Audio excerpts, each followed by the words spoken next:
না, অনেক সময় গর্ভবতী মহিলারা গোরস্থানের পাশ দিয়ে যান, সমূহ সম্ভাবনা আছে ইফেক্ট করার। প্রেগনেন্ট কোনো মহিলা গোরস্থানের পাশ দিয়ে রাত্রিবেলায় এরকম হেঁটে যাবেন না।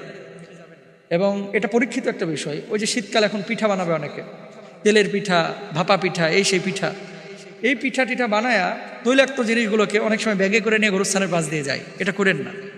বহু মানুষ ক্ষতির সম্মুখীন হয়েছে। যাদের বাসাবাড়ি গোরস্থানের পাশে হয়তো বা মাঝে মাঝে টের পান, অনেকে টের পান না। বিশেষ করে রাত্রিবেলায় যে গোরস্থানে কত ঘটনা ঘটে। আমি যখন মাদ্রাসায় পড়তাম, রাত্রিকালীন সময় যখন খাবার দাবার খেয়ে একসাথে গ্রুপ বেঁধে আমরা গোরস্থানের পাশ দিয়ে আসতাম, কিছু একটা টের পেতাম যে কেউ হয়তো আমাদেরকে ফলো করতেছে। পেছনে তাকিয়ে দেখে আসলে কেউ নাই। আমার গোরস্থানে সাপ দেখছি, আমার গোরস্থানে গরু দৌড় মারছে দেখছি, আমার গোরস্থানে কি যেন দেখছি। ছাদের মধ্যে হরমর হরমর করে শব্দ করতেছে, টিনের উপরে কে যেন ঢিল মারতেছে, মনে হচ্ছে আম পড়তেছে, ঘোড়ার ডিম, কিচ্ছু নাই। যা দেখতেছে কিচ্ছু নাই। মোহতারাম, আমাদের বাড়ি গোরস্থানের পাশে।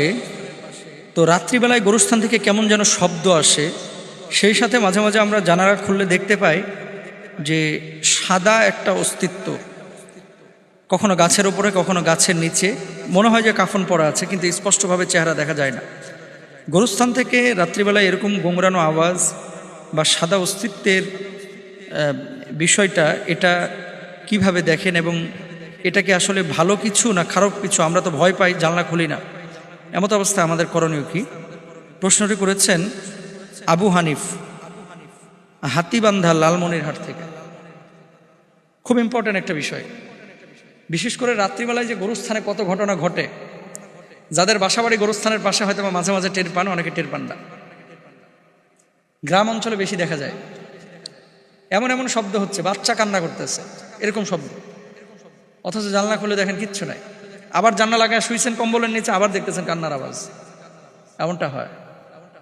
আমি যখন মাদ্রাসায় পড়তাম ছোটবেলায়, হিফজখানায় পাশে গোরস্থান ছিল। তো পাশে গোরস্থান বলতে একই মহল্লায় আর কি। রাত্রিকালীন সময় যখন খাবার দাবার খেয়ে একসাথে গ্রুপ বেঁধে আমরা গোরস্থানের পাশ দিয়ে আসতাম, কিছু একটা টের পেতাম যে কেউ হয়তো আমাদেরকে ফলো করতেছে। পেছনে তাকিয়ে দেখে আসলে কেউ নাই। তো ছোটবেলায় মারাত্মক ভয় পাইতাম, পরে যাওয়া বন্ধ করে দিয়েছিলাম। রাত্রিকালীন সময়ে গোরস্থানে অনেকে অনেকভাবে ব্যাখ্যা করে থাকেন বাংলাদেশে। আসলে রাসূল আকরাম সাল্লাল্লাহু আলাইহি ওয়াসাল্লামের হাদিসগুলো বিবেচনা করলে আপনি দেখবেন যে কবরে আযাব এটা সত্য, আপনি দেখবেন কবরের জিন্দেগি এটা সত্য। কিন্তু কবরের মধ্যে লাশ সবসময় কিন্তু থাকে না। কখনো লাশ পচে যায়, মাটি খেয়ে ফেলে, হাড়গোড় পড়ে থাকে। জিনদের প্রধান খাবার কিন্তু হাড়গোড়। এবং জিন জাতি এই সমস্ত, যেহেতু আমাদের বাংলাদেশের ম্যাক্সিমাম কবরস্থানগুলোই কিন্তু অপরিচ্ছন্ন মানে ওই ইউরোপ বা পশ্চিমা বিশ্বের খ্রিস্টানদের যে গোরস্থান বা কবরস্থান এরকম নিট অ্যান্ড ক্লিন না। ঢাকা